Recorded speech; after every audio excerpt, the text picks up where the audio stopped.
গোপালগঞ্জ থাকবে না, থাকবে শুধু বাংলাদেশ। আজকে হেডলাইন করে বক্তব্য দিয়েছেন ডাক্তার পিনাকি ভট্টাচার্য। পিনাকি ভট্টাচার্যের যৌক্তিক কথাগুলা আপনাদের সামনে কিছু শেয়ার করব। আর সেখানে দাঁড়িয়ে, গোপালগঞ্জে দাঁড়িয়ে হাসনাত আব্দুল্লাহ মুজিববাদ মুর্দাবাদ নামক যে স্লোগানটি দিয়েছে, সেই স্লোগানটির কিছু অংশ আপনাদের সামনে সর্বপ্রথমে আমি তুলে ধরছি।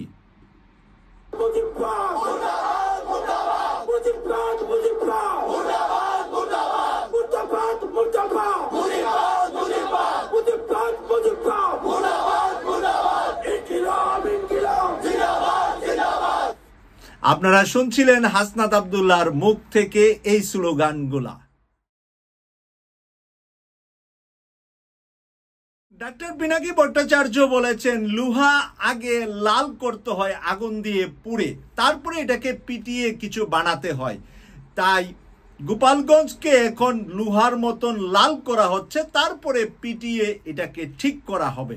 আমরা ডাক্তার পিনাকি ভট্টাচার্যের মুখ থেকে এই বিষয়ে কি বলছেন একটু শুনবো।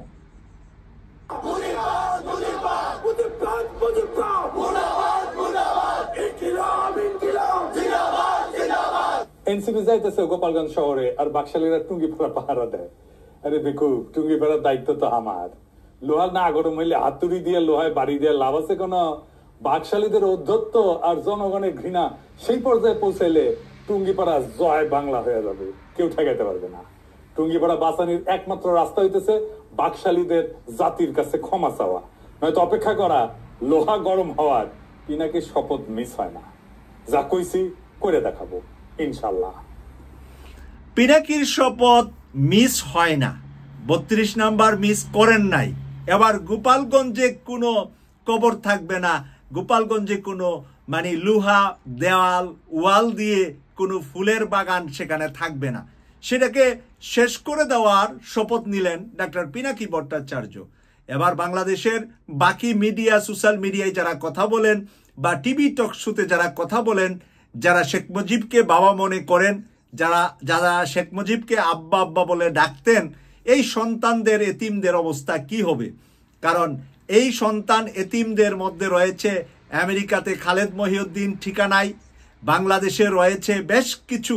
ইতিমধ্যে মাসুদ কামালের, সাংবাদিক মাসুদ কামালের কথাবার্তা আপনারা শুনেছেন।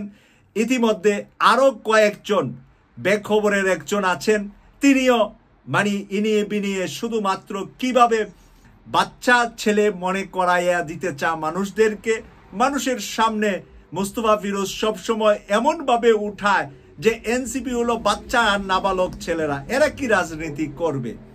তারপরে তৃতীয় মাত্রার জিল্লুর রহমান আছেন, এখানে আছেন রনি, গোলাম ময়লা রনি, ইলিয়াস ভাইয়ের নাম দেওয়া গোলাম ময়লা রনি। এই বাহিনীদের বাবা তো হলো শেখ মুজিব।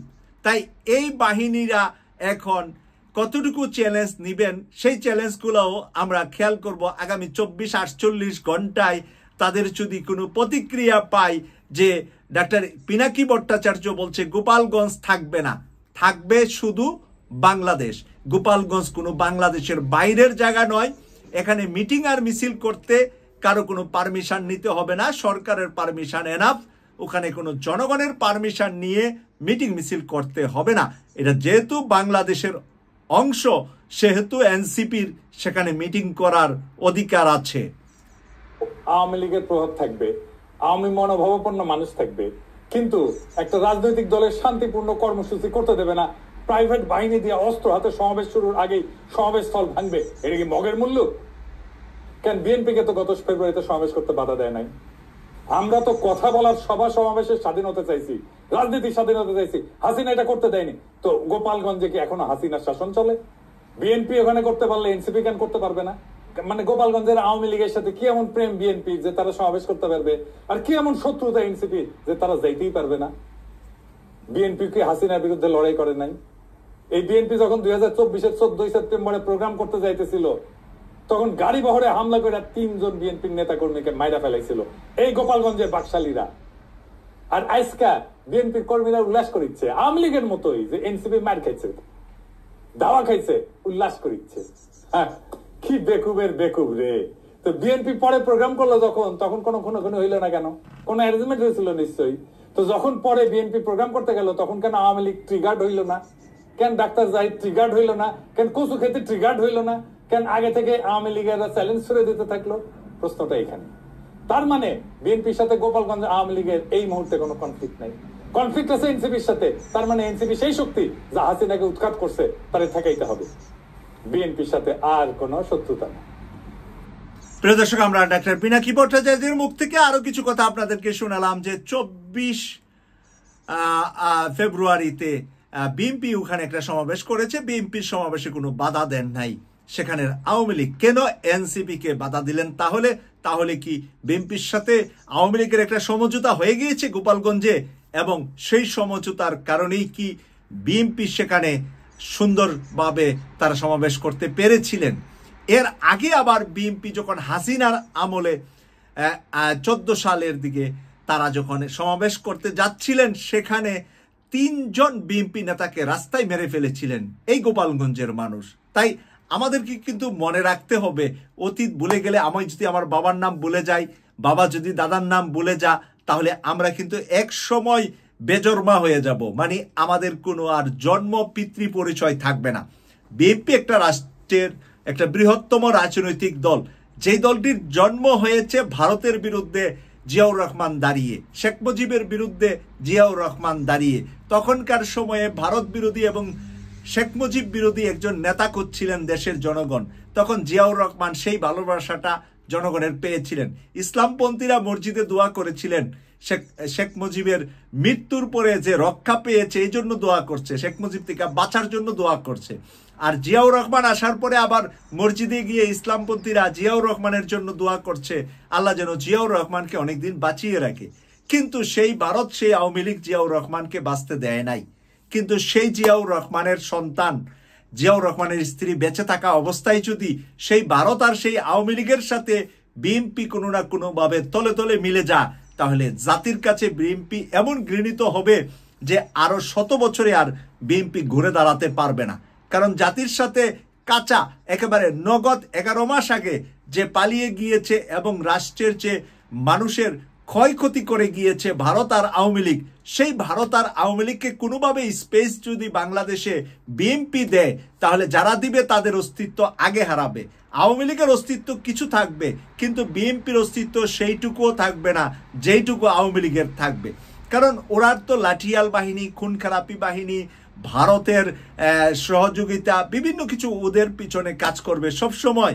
আর বিএনপি যদি ভারতের প্রিয় হতেন, আওয়ামী লীগের প্রিয় হতেন, তাহলে কি 6 জন এমপি হয় বিএনপি থেকে? বাংলাদেশের জাতীয় সংসদে 18 সালে 6 জন এমপি যেতে পারে বিএনপির মতন দল। 60 জন গেলেও তো একটা ইজ্জত থাকতো যে 60 জন, 70 জন, 80 জন বিএনপির এমপি ছিল পার্লামেন্টে। শেখ হাসিনার সময় কোনো পার্লামেন্টে ছিল না। তাহলে সেই আওয়ামী লীগকে কেন স্পেস দিবে বিএনপি? সেই আওয়ামী লীগকে কেন সুযোগ করে দেওয়ার জন্য ভারত বিএনপির ঘাড়ে উঠবে আর বিএনপি সেই বোঝাটা ঘাড়ে নিবে? তাহলে বোঝা গেল ডাল মে কুচ কালা হে। বিএনপির শীর্ষ নেতাদের সাথে ভারতের আওয়ামী লীগের যে কোনো একটা সলা পরামর্শ হয়ে গিয়েছে। আর এই সলা পরামর্শটা দিন বাই দিন কিন্তু পরিষ্কার হচ্ছে। পরিষ্কার হওয়াটা যত বেশি হবে, তত বিএনপি থেকে মানুষ মুখ ফিরিয়ে এনসিপি, জামাত, অল্টারনেট শক্তির কাছে মানুষের মুখ চলে যাবে। বিএনপির একেবারে লিগেল কর্মী আওয়ামী লীগের চাইতে অনেক কম এবং জামাতের চাইতে অনেক কম। কারণ বিএনপির তো এমন কোনো আদর্শ নাই। আওয়ামী লীগের একটা আদর্শ আছে, সমাজতন্ত্র, ধর্মনিরপেক্ষতা, ইসলাম বিদ্বেষী করা, এই ধরনের একটা আদর্শ আওয়ামী লীগের আছে।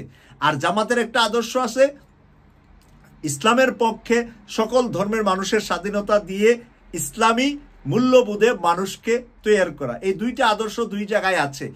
বিএনপি আর এনসিপির আদর্শ অনেকটাই সেম। তারা শুধু রাষ্ট্র পরিচালনা করবে, তারা নিজেদেরকে ভালো মানুষ হিসাবে পরিচয় দিবে, রাষ্ট্র পরিচালনার জন্য তারা দক্ষ মেধাবী হিসাবে পরিচয় দিবে। কিন্তু বিএনপির সিনিয়র লেভেলে এখন যারা, আগে যারা মন্ত্রী ছিলেন, আগে যারা দলের বড় বড় দায়িত্ব পালন করছেন, এখনো দলের বড় চেয়ারে বসে আছেন, কিন্তু তাদের বেলা সময় এতটাই কম হয়ে গেছে যে এখন তারা নির্বাচনে প্রার্থী হলেও পাশ করবে না। এখন তাদের ছেলে মেয়েদেরকে প্রার্থী করার জন্যই তারা আগামী নির্বাচনটা তাড়াতাড়ি চাচ্ছে। তারা চাচ্ছে যে আমাদের জীবন দশায় আমার ছেলে আমার মেয়ে যেন বিএনপি থেকে এমপি হয়, তারপরে মন্ত্রী হয়, তারপরে আঙ্গুল ফুলে কলা গাছ হয়। এটা তো স্বাভাবিক কথা। আঙ্গুল ফুলে কলা গাছ আওয়ামী লীগ হয়েছে, বিএনপির আমলে তারা হয়েছিলেন, এখন তাদের ছেলেদেরকে করাতে চাচ্ছেন। বিএনপির আমলে কোন কোন ব্যক্তি আঙ্গুল ফুলে কলা গাছ হয়েছেন? ঢাকা বিশ্ববিদ্যালয়ের শিক্ষক এখন যদি কোটি টাকার মালিক হয়, হাজার কোটি টাকা, শত কোটি টাকার মালিক হয়, কেউ যদি ব্যাংক বিমার মালিক হয়, তাহলে তো বোঝাই যা যে তারাও কিছু খেয়েছিলেন। হয়তো আওয়ামী লীগের মতো হাজার হাজার কোটি না, শত শত কোটি টাকা তো খেয়েছেন। এই ব্যাপারে তো তারা নিজেরাও কোনো স্টেটমেন্ট দেন না যে আমাদের সময় একেবারে আমাদের দল থেকে দুর্নীতিমুক্ত আমরা ছিলাম, আমরা কেউ কোনো টাকা পয়সা এদিক সেদিক করি নাই। এই স্টেটমেন্টও তো তারা সরাসরি কখনো দেন নাই।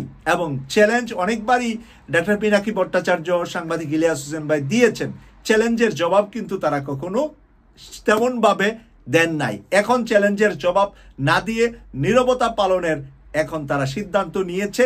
কিন্তু কিছু কিছু ছোটখাটো নেতাকর্মীরা চ্যালেঞ্জ ছুড়ে দেন, পিনাকিকে গালাগালিজ করেন এবং সাংবাদিক ইলিয়াসকে গালাগালি করেন। এটা আমরা দেখি। ওই যে জুনিয়র লেভেলের না বুঝে ছাগলের 3 নম্বর বাচ্চা, মানে 2টা বাচ্চা দুধ খা আরেকটা না খেয়ে লাফা, যারা বিএনপি না বুঝে করে তারাই এই গালিগালাজ মন্দ, আমাকেও মানে গালিগালাজ মন্দ করার চেষ্টা করেন। কিন্তু আমরা কি চাই? দুর্নীতিমুক্ত একটি রাষ্ট্র। এই রাষ্ট্রের ক্ষমতায় জামাত আসুক, এনসিপি আসুক, বিএনপি আসুক, কোনো সমস্যা নাই, কিন্তু দুর্নীতিমুক্ত হতে হবে ওই দলটাকে। ওই দলটা যদি দুর্নীতিমুক্ত হয় তাহলে আমরা ওয়েলকাম জানানোর জন্য অপেক্ষা করছি। কেটিভি 24-এর পাশে থাকবেন এই প্রত্যাশা রেখে বিদায় নিলাম। আমি সৈয়দ মাসুক, লন্ডন থেকে। আল্লাহ হাফেজ।